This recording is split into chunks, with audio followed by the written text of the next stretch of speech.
నిన్న ఈరోజు 2 రోజులు ఈ క్రీడా పోటీలు నిర్వహించుకోవడం జరిగింది.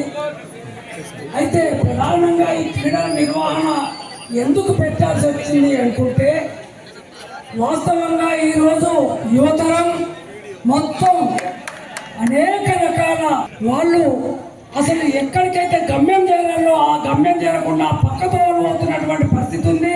తీసుకొచ్చి వాళ్ళను అలాంటి వాటికి దూరంగా ఉంచే విధంగా క్రీడల్లో వాళ్ళు మరింత ముందుకు పోయే విధంగా ప్రోత్సహించాలనేటటువంటి ఆలోచనతోనే ఈరోజు ఈ గ్రామీణ క్రీడలను నిర్వహించడం జరిగింది. అయితే మనం చూస్తున్నాం, ఈరోజు ఎక్కడ చూసినా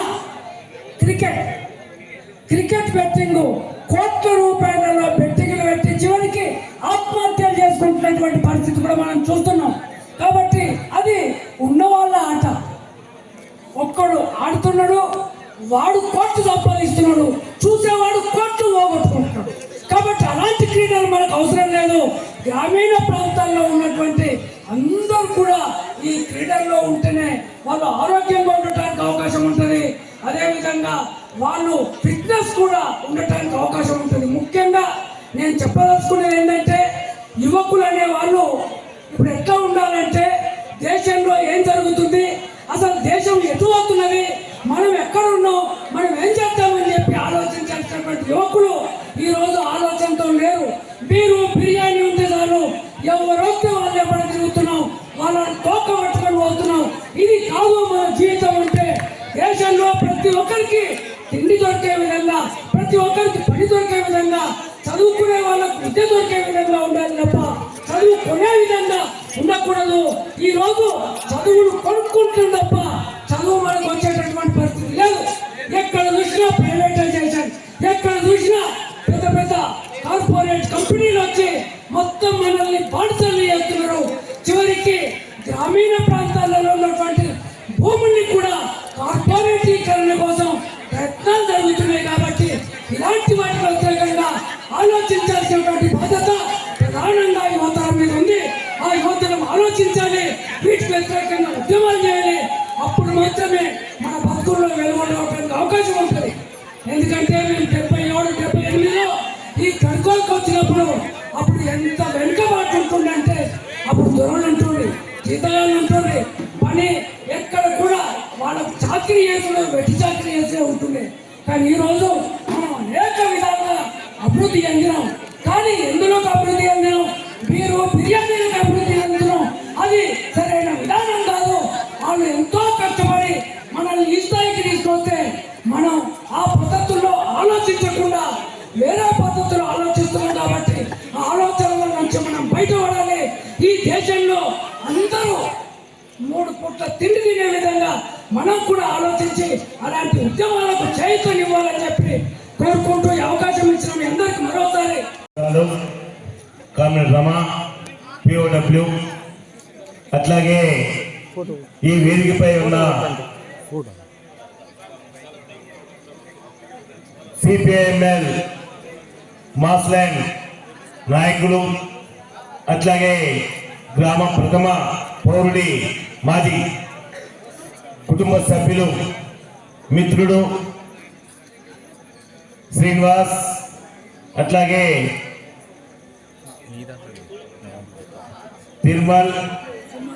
తిరుమల,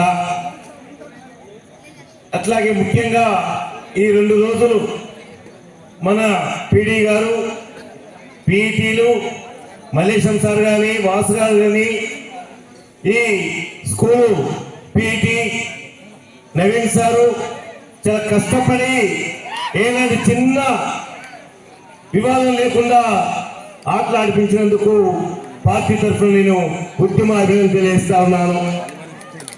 మిత్రులారా, మీ అందరూ ఎప్పుడు తొందరగా బహుమతులు ఇస్తారా, మేము వెళ్ళిపోవాలని చెప్పి చూస్తా ఉన్నారు. మీరు ఉపన్యాసం నిర్వహించుకోలేదంటున్నారు. రైట్, మీ కోరికనే మన్నిస్తాం. ఒక 2 విషయాలు ఎక్కువ చెప్పదలుచుకోలేదు.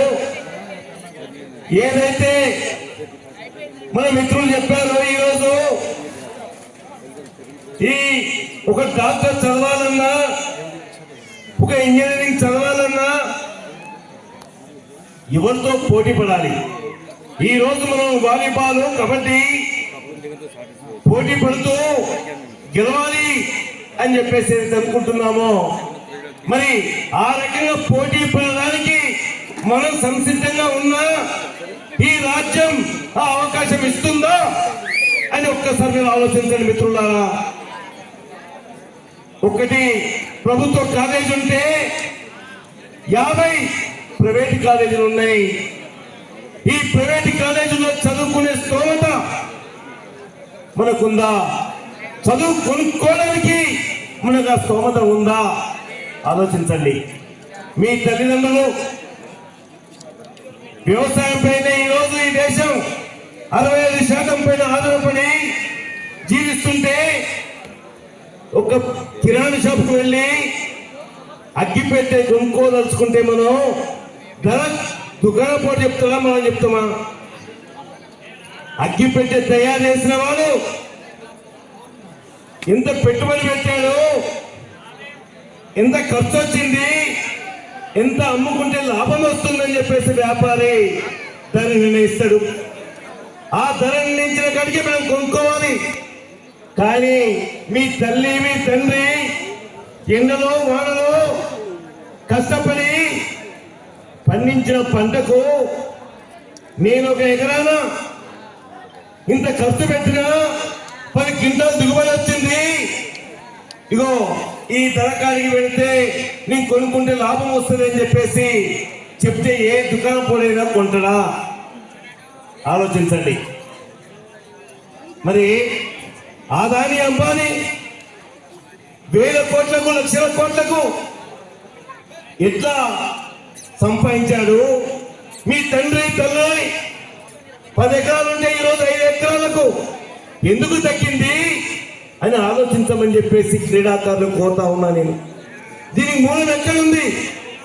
అందుకనే ఇక్కడ ఉన్న 5 అమరవీరులే కాదు, ఏదైతే నైజాం సర్కార్కి వ్యతిరేకంగా పోరాడి వేలాది మంది అమరత్వం పొందారో, ఆ పోరాటంలో కులం లేదు, మతం లేదు, దోపిడీని మాత్రమే వ్యతిరేకించాలని చెప్పేసి, దోపిడీ మాత్రమే సమాధి కట్టాలని చెప్పేసి పోరాడేవి సాధించాం.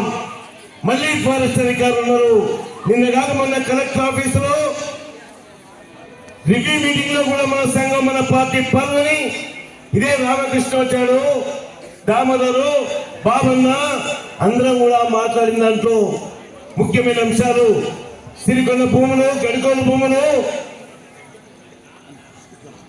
అంటే నేను ఎందుకు చెప్తున్నానంటే, క్రీడాకారులారా మీ పట్టుదల గెలుపు కోసం ఏ విధంగా అయితే ఉందో, మీ తల్లిదండ్రుల యొక్క శ్రమని, మీ తల్లిదండ్రుల యొక్క కష్టాన్ని దోచుకుంటున్న వారిని ఓడించడానికి, వారిని మట్టి పెట్టడానికి, వారి సమాధి కట్టడానికి మీరు పోటీ పడాలి, మీరు ఆలోచించాలి అని చెప్పేసి ఈ సందర్భంగా విజ్ఞప్తి చేస్తా ఉన్నా.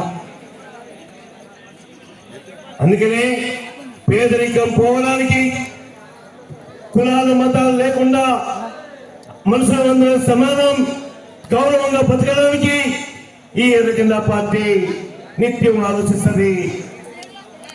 అందుకని అన్నలు సంక్రాంతి పండుగ సందర్భంగా సిరికొండ మండల కమిటీ, గడికోన గ్రామ కమిటీ ఊళ్ళల్లో, పట్టణాలలో హాస్టల్లో ఉన్న పిల్లలు వస్తారు, వాళ్ళని ఆలోచింపజేద్దాం, వాళ్ళని సంతోషిద్దాం చూసి అని చెప్పేసి కరెక్ట్ సంక్రాంతి పండుగను చూసుకొని ఈ క్రీడల్ని ఏర్పాటు చేశారు. అందుకనే కమ్యూనిస్టు పార్టీ కార్యకర్తలు దేనికి భయపడరు. మా బాధను ఇక్కడే కూర్చున్నాడు, అనేక రకాల కష్టాలు పడ్డాడు, కానీ జెండాను వదిలిపెట్టలేదు, ఇంటికి తాళం వేసినా వదిలిపెట్టలేదు, కులం బంద్ చేసినా వదిలిపెట్టలేదు.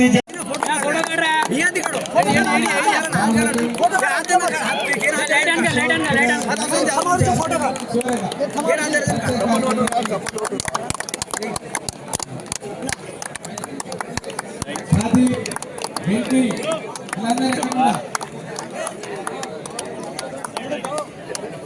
Nikki, Pradeep, R Ganesh, Ashish,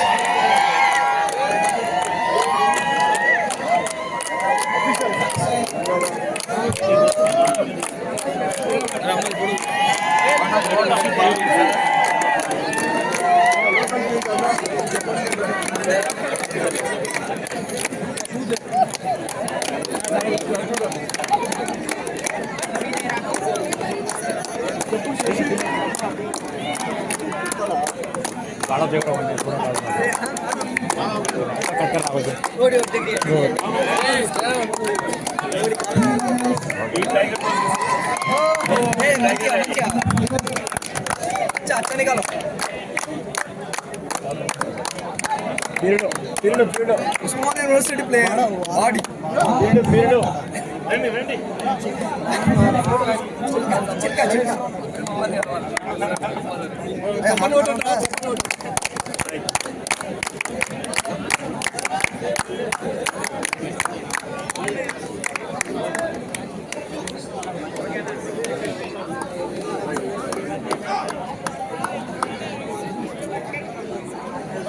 sir